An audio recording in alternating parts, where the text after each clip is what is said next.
La première semaine de confinement, j'ai perdu quelqu'un, un être cher, et du coup, par la suite, c'était vraiment la tempête au niveau de mes sentiments.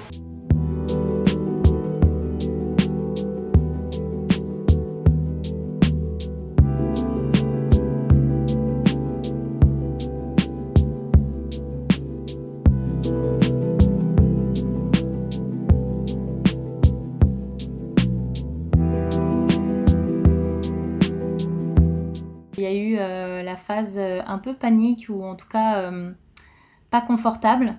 C'est mon copain avec qui j'ai fait le confinement qui m'a dit mais arrête de répéter. Et j'ai dit mais de quoi? Et il me dit mais tu dis tout le temps on est en confinement. Ça a été un grand chamboulement pour moi. Je me suis posé beaucoup de questions sur ce qu'on allait faire, comment on allait se débrouiller, comment on allait réussir à s'en sortir. Parfois tendu, parfois moins patient avec mes parents.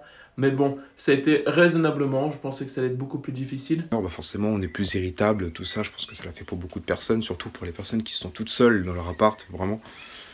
Force à eux, hein, moi je sais pas comment ils ont fait. Étant seul, je ne pouvais pas me confier forcément à quelqu'un. Il y a eu des hauts et des bas évidemment, il y a eu des moments de solitude, de déprime, de mélancolie. Moi j'ai toujours été habitué à vivre en campagne et à toujours sortir comme je voulais. Le fait de sortir, prendre la voiture, faire quelque chose. Moi rester à l'intérieur de ma piole ou chez moi, même si j'ai pas à me plaindre, hein, j'ai du terrain, donc forcément ça a été un gros changement. En soi, je suis pas quelqu'un qui sort énormément, donc ça m'a pas chamboulé ma vie. Par contre, c'est vrai qu'il y a un bois près de chez moi, et là, on n'y avait pas le droit. Psychologiquement, on peut te dire, bon, accepte, c'est une pandémie, c'est sérieux.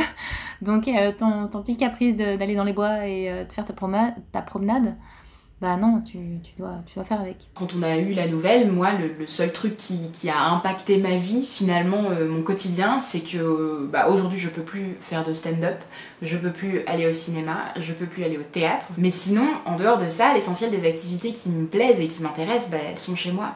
Donc ça s'est plutôt bien passé pour moi. J'ai pas eu de stress lié au confinement.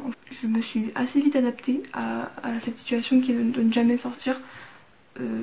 Je me suis pas ennuyée du tout. Grâce à ce confinement, me retrouver des nouvelles habitudes, comme évidemment dormir plus, éviter de commencer à 8h tous les matins, mais plutôt aux alentours de 10h et finir plus tard, ce qui ne me dérange absolument pas. J'avais peur du sentiment de prison, et en fait c'est vrai que j'ai plutôt trouvé un cocon dans cette prison. J'ai adoré être chez moi. J'ai adoré prendre du temps pour moi, pour mes inspirations, pour mon imagination.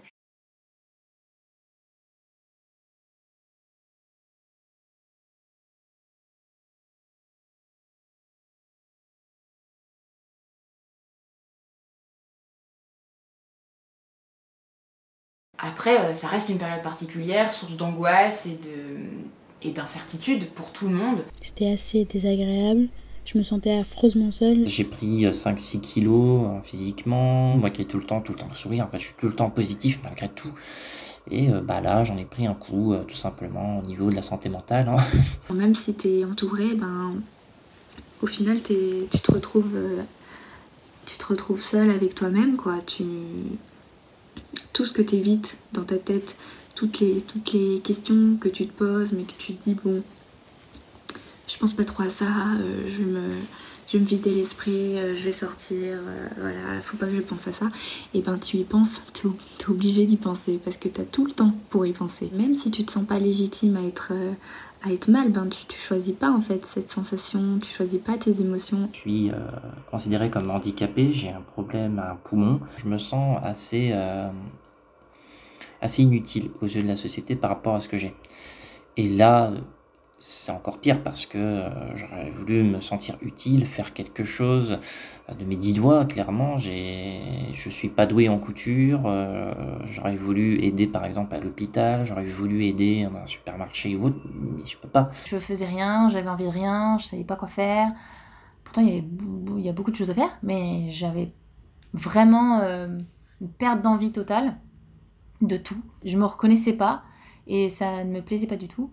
Donc au bout d'un moment, j'ai dit bon Elena, fais-toi quelque chose, trouve un moyen. Pour essayer de pas péter un câble, moi je me suis imposé deux projets importants. Je dirais, ouais. Je me suis mise au sport. Je suis pas du tout une grande sportive. C'est surtout physiquement que les choses ont changé. J'ai couru tous les jours et résultat des courses, 5 kilos en moins. Donc que demande le peuple? Je me suis remis un petit peu au sport, vite fait. J'ai essayé de me maintenir en forme en pratiquant du yoga toutes les semaines. Je deviens cette personne que je déteste qui dit non mais le yoga c'est la vie. J'ai acheté un tapis de yoga et des blocs de yoga et j'ai hâte de les recevoir. On est à ce niveau-là de conversion au sport. Et l'autre projet important qui m'a aidé et qui m'a donné une raison de me lever le matin en fait, parce que c'est ça, moi en soi, j'ai du temps libre et je peux faire plein de choses créatives et j'ai des projets, j'en ai plein, c'est pas ce qui manque, mais j'ai vite tendance à me disperser, à pas faire preuve d'autodiscipline. J'avais envie de faire une série audio où je travaille à partir d'un texte tombé dans le domaine public et c'est ce que j'ai fait. J'ai lu L'île au trésor de Robert Louis Stevenson, j'ai mis tous les épisodes sur YouTube, maintenant c'est fini. Et donc je me suis fait une sorte de petit planning, petit agenda d'activité. J'ai repris la peinture que j'avais pas refait depuis ma licence. J'ai fait beaucoup de bricolage, j'ai fait un mur végétal, j'ai retapissé des meubles. Je me suis mise à apprendre la guitare et là j'ai repris, on va dire, de l'énergie. Parce qu'on faisait pas grand chose et pourtant il n'y avait pas d'énergie. Donc moi j'ai vécu que 1 mois de confinement mais j'ai quand même ressenti les effets sur mon humeur. Je me mettais beaucoup trop la pression pour être productive. En fait j'ai un projet personnel qui s'appelle Primate Odyssée et du coup là comme j'étais rentrée du Pérou, j'ai voulu rapidement trier mes photos et mes vidéos, j'ai voulu faire des petites vidéos sur ce que j'avais fait au Pérou, poster des photos. En fait j'ai voulu vraiment développer Primate Odyssée, être régulière et faire du contenu de qualité mais en me mettant un peu trop la pression puisque dès que j'arrivais pas à faire tout ce que je voulais faire parce que j'arrivais pas à être motivée H24, ce qui est normal, et bah du coup je culpabilisais. Sauf que c'est pas la bonne méthode, hein. Si aujourd'hui vous êtes pas motivé, bah tant pis, c'est pas grave en fait, on peut pas être productif tout le temps.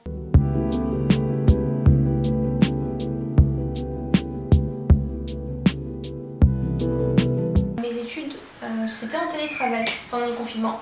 Les professeurs, au lieu de nous donner beaucoup de cours en télétravail, ils nous donnaient beaucoup de projets à faire en individuel ou en groupe.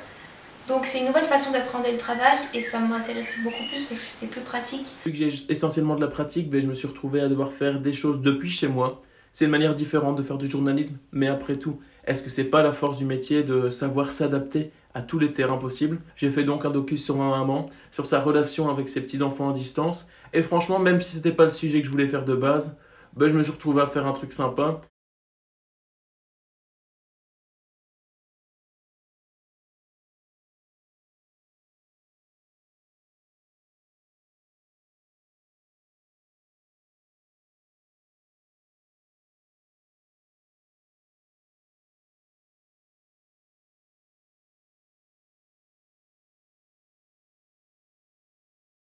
Nous, on fonctionnait, ils nous envoyaient l'équivalent de 2 heures de cours par jour. Et en fait, c'était tout ça pendant toute la semaine et on devait se débrouiller, c'est toujours un peu le cas, on doit se débrouiller pour tout rendre à la fin de la semaine.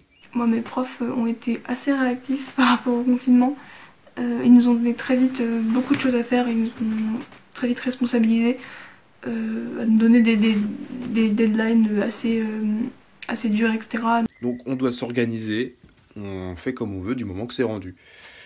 Moi je dis que c'est pas plus mal, ça force à l'organisation. Donc moi perso ça m'a aidé parce que l'organisation c'est pas mon truc. On a terminé tout ce qu'on avait commencé et juste avec un petit peu de retard, mais sinon les choses ont quasiment suivi leur cours en fait. On fonctionne plus par notes, c'est-à-dire que c'est par rapport à l'assiduité. Le principal c'est du moment qu'on rend en temps et en heure. Et c'est pas plus mal parce que toutes les réponses, on peut les avoir sur internet, donc... Le travail à distance c'est pas très facile. Je sais pas quand je peux me donner un temps libre, quand je peux faire une pause, souffler. Je suis étudiante en première année de soins infirmiers. Mon année scolaire a commencé au mois de février, donc au bout de 5 semaines de cours et une semaine de stage, le confinement a été annoncé. Malheureusement, comme je n'avais pas assez d'expérience dans le milieu, je n'ai pas pu aider mes collègues. J'ai dû rentrer chez moi, suivre des cours via internet, des cours préenregistrés puisque nos formateurs étaient partis sur le terrain. On n'a pas été extrêmement soutenus dans notre faculté et je pense en règle générale dans notre université. C'est-à-dire qu'on leur a envoyé des messages pour savoir comment ça se passe, qu'est-ce qu'on doit faire, etc. À chaque fois, ils nous disaient ça sert à rien de nous envoyer des messages, nous attendons les directives. Donc on était un peu seuls, un peu seuls au monde. C'était difficile puisque personne ne pouvait répondre à nos questions et on était tous en questionnement. Après, la grosse différence, c'est que j'étais censée faire un stage. Normalement, là, actuellement, je suis en stage depuis une semaine. Et du coup, c'est pas le cas parce que j'avais pas mon stage avant le confinement. Et du coup, je vais pas l'avoir pendant parce que c'était très très compliqué. J'ai un contrat étudiant dans un supermarché où je travaille en tant que caissière 10 heures par semaine, c'est-à-dire que le week-end. Et à partir du moment où le gouvernement a ordonné la fermeture des facs et l'arrêt des cours, le magasin a demandé à ses contrats étudiants de venir travailler en plus en semaine. Donc je suis passée de 10 heures à entre 20 et 25 heures par semaine pendant toute la durée du confinement, donc du 16 mars à début mai à peu près. Je suis chef cuisinier en formation chef gérant dans un établissement de santé, donc j'ai pas arrêté de travailler. Pas de chômage, pas de vacances, pas de congés, rien du tout. J'ai continué à fond, je me suis pas arrêté. Je suis pigiste dans une rédaction sportive locale et comme vous en doutez bien, pas de sport, pas de pige. Ça devient très long. Vu que je suis médecin et je travaille à l'hôpital, forcément il y a eu un impact en lien avec le contexte sanitaire. Après, moi, je me levais le matin aux mêmes horaires que d'habitude et je rentrais le soir aux mêmes horaires que d'habitude. Avant que le confinement ne commence, je travaillais dans une alliance française au service culturel. Ça a eu un impact énorme sur l'activité et donc forcément, j'ai très vite compris que j'allais pas rester bien longtemps et que j'allais perdre mon emploi. J'étais partie au Pérou pour une mission de 6 mois dans un centre de réhabilitation pour primates et en fait j'ai pu y rester qu'1 mois avant d'être rapatriée. Donc j'ai quitté cette structure le vendredi 13 mars et le lundi on était en confinement, donc tout est allé très très vite. C'était soudain, c'était inattendu, En fait, j'ai pas eu trop le temps de me rendre compte des choses et d'accepter la situation. Tu perds ton emploi, tu retournes chez tes parents.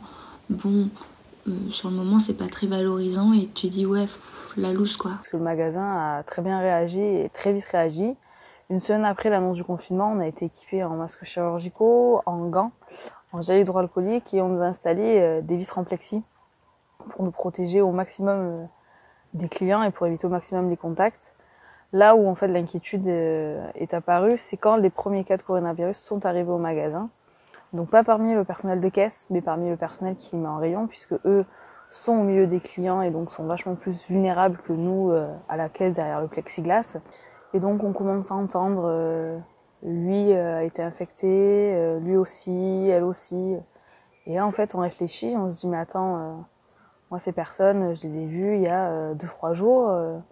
Donc là on commence à essayer de se remémorer, à réfléchir, on se dit mais attends, moi est-ce que je lui ai parlé ? Est-ce que j'étais en contact avec lui ? Et donc là en fait l'inquiétude c'est de se dire qu'on a été au contact du virus, qu'on est potentiellement infecté, qu'on ne le sait pas et que finalement on ramène ce virus chez nous et qu'on infecte notre famille. Donc c'est vrai, c'est ce sentiment de se dire que finalement on peut être une bombe à retardement pour nos proches quoi finalement. Donc c'est vrai quand je rentrais chez moi, première chose que je faisais, je passais un peu par un sas de désinfection. C'est j'arrivais, je me changeais entièrement, je mettais mes habits à la machine, je me désinfectais les mains, je désinfectais mon portable, je désinfectais mes lunettes, tout ce qu'en fait j'avais pu toucher pendant ma journée pour me protéger et aussi protéger ma famille et les rassurer en leur montrant que voilà, je prenais mes précautions, que j'étais bien protégée au magasin et que donc il n'y avait pas vraiment de soucis à se faire de ce côté-là. Depuis le début du mois d'avril, j'ai fait pas mal d'actions de bénévolat avec la Croix-Rouge française. Habituellement, je suis secouriste, mais depuis début avril, étant donné que le secours n'a pas été mis en place dans notre région, je me suis engagée dans la partie sociale, une partie que je connaissais pas forcément. On va chez des personnes, donc souvent c'est des personnes isolées, seules, âgées. On vient discuter avec elles, on les rassure, car la situation de confinement les a vraiment isolées encore plus parce qu'elles avaient déjà très peu d'interactions sociales et du coup là elles se retrouvent avec plus du tout. Donc forcément il y a eu des changements au niveau avec les patients, avec même au niveau de mon équipe quoi. Parce que j'ai une équipe une douzaine de personnes à gérer. Donc là forcément il y a sur le côté humain où il faut gérer, où tout le monde a peur, tout le monde veut des protections, forcément il y avait beaucoup de questions là-dessus. Quand est-ce qu'on va avoir des protections, etc., etc. Ce qui était compliqué entre guillemets aussi, c'était de gérer les clients entre ceux qui étaient très inquiets, ceux qui ne l'étaient pas du tout et qui faisaient vraiment pas attention.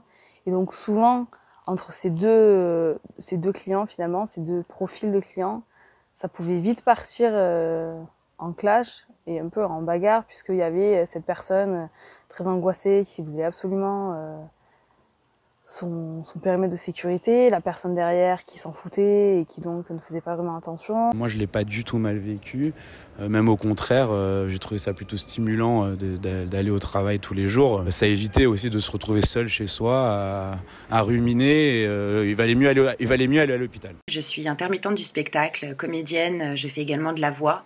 Bien sûr, d'un point de vue des cachets, etc., il y a un trou de 2 mois, de plus de 2 mois dans mon historique.